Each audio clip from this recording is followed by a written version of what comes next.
순종과 맡김 잠언 16장 3절입니다. 순종이 무엇입니까? 하나님 앞에 큰 뜻을 펼치는 것입니까? 거창한 결단과 극적인 선택입니까? 물론 그것도 소중합니다. 그러나 대부분의 순종은 그렇지 않습니다. 우리가 순종을 어려워하는 이유는 이것입니다. 이 길의 끝은 어디인가? 이 선택이 어떤 결과를 가져올까? 그래서 순종을 거창한 것으로만 생각합니다. 그러나 성경은 말합니다. 순종은 조용한 한 걸음으로 시작됩니다. 어린아이가 첫 걸음을 내딛는 것과 같습니다. 뒤뚱거림과 떨림이 있고, 넘어짐이 있고, 불안함이 있습니다. 그러나 부모는 넘어짐을 책망하지 않습니다. 첫 걸음을 기뻐합니다. 하나님도 동일하십니다. 우리의 뒤뚱거리는 순종을 아시지만 그 순종 자체를 기뻐하십니다. 순종을 순종되게 만드는 중요한 것은 신뢰입니다. 순종을 순종되게 만드는 것은 무엇입니까? 하나님과의 신뢰입니다. 순종의 핵심 질문은 이것입니다. 지금 여기에서 하나님과 함께 걸을 수 있는가? 아브라함은 어디로 갈지 몰라도 떠났고 베드로는 이해하지 못해도 물 위를 걸었습니다. 순종은 이해가 아니라 신뢰입니다. 나는 주님을 신뢰하고 주님은 나와 동행하십니다. 성경의 큰 흐름은 두 가지입니다. 창조와 구원. 이것을 신학적으로 말하면 창조신학과 구원신학입니다. 창조신학은 하나님이 인간과 세상을 질서 있게 만드신 것입니다. 여기에는 심은 대로 거둔다는 원리가 중요합니다. 그러나 인간의 타락으로 이 질서는 깨졌습니다. 그래서 구원이 필요합니다. 구원신학의 중심은 예수 그리스도 십자가 복음입니다. 그리고 중요한 선언은 이것입니다. 구원신학은 창조신학을 완성한다. 예수 그리스도로 말미암아 깨진 창조 질서가 회복되고 완성됩니다. 그러므로 우리는 구원의 예수 그리스도로 창조의 완성을 바라봐야 합니다. 구원받은 사람은 예수님께 맡기고 사는 사람입니다. 잠언 16장 3절. 너의 행사를 여호와께 맡기라 그리하면 이루시리라. 맡기다는 히브리어로 길갈 굴려버리다.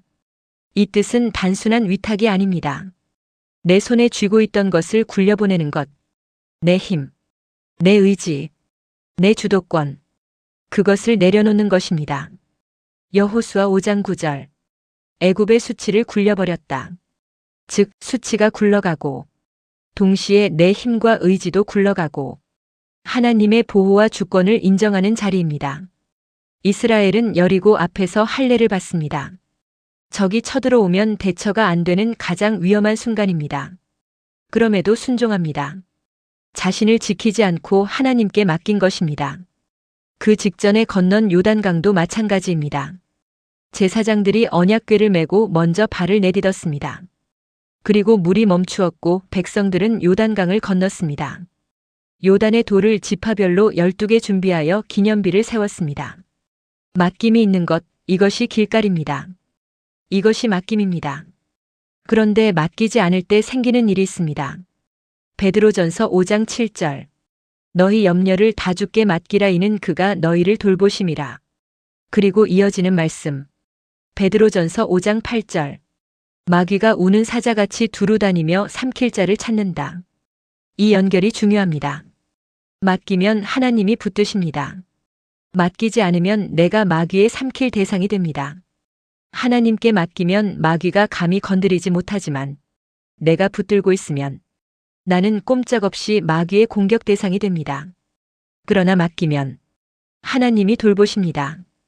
길을 여십니다. 이 맡김의 모습 젖된 아이의 모습입니다. 시편 131편 2절. 내 영혼이 젖된 아이와 같도다. 순종은 큰일을 이루는 것이 아닙니다. 맡기는 것입니다. 엄마 품에 있는 아이처럼 전적으로 의지하는 것. 이것이 성도의 모습입니다. 순종의 본질 완성이 아니라 과정입니다.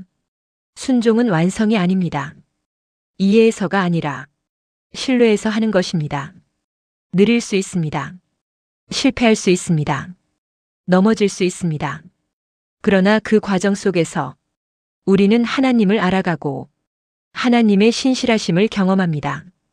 창세기 12장에서 하나님은 아브라함을 부르십니다. 아브라함은 떠납니다. 그러나 그의 순종은 완전하지 않습니다. 온전히 가나안에 들어가지 못하고 하란에 멈추고 조카 롯을 데리고 가고 기근 앞에서 흔들리고 넘어집니다. 그러나 하나님은 처음부터 아셨습니다. 그의 연약함도, 그의 불완전한 순종도. 그럼에도 하나님은 함께 가십니다. 한 걸음을 인정하시고 넘어짐을 고치시며 더 깊은 순종으로 이끄십니다. 동행의 하나님이십니다. 그 동행의 하나님의 놀라운 인정은 히브리서의 11장의 증언을 보면 드러납니다. 마침내 하나님은 아브라함을 믿음의 조상으로 세우십니다. 그때 아브라함의 순종의 과정은 완벽하지 않았습니다. 그러나 하나님은 모든 과정을 이끄시고 마지막에 아브라함을 믿음의 조상으로 세우시고는 말씀하십니다. 결국 내가 했다고 인정하십니다. 이것은 단순한 감정이 아닙니다. 뒤돌아보며 평가하시는 하나님의 선언입니다. 히브리서 11장의 믿음의 증언 속에서 과거의 모든 것을 하나하나 아브라함이 믿음으로 했다고 인정하십니다.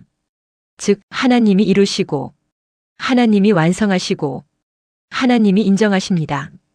순종은 거창한 것이 아닙니다. 한 걸음 더 가는 것입니다. 그리고 맡기는 것입니다.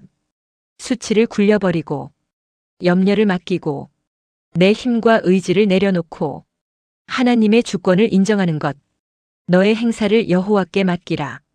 우리는 넘어집니다. 그러나 하나님은 끝까지 이끄십니다. 그리고 결국 말씀하십니다. 내가 했다. 순종은 한 걸음을 떼는 것이고 맡김은 내 인생을 하나님께 굴려버리는 것이다. 그리고 하나님은 그것을 이루시고 내가 했다고 인정하신다.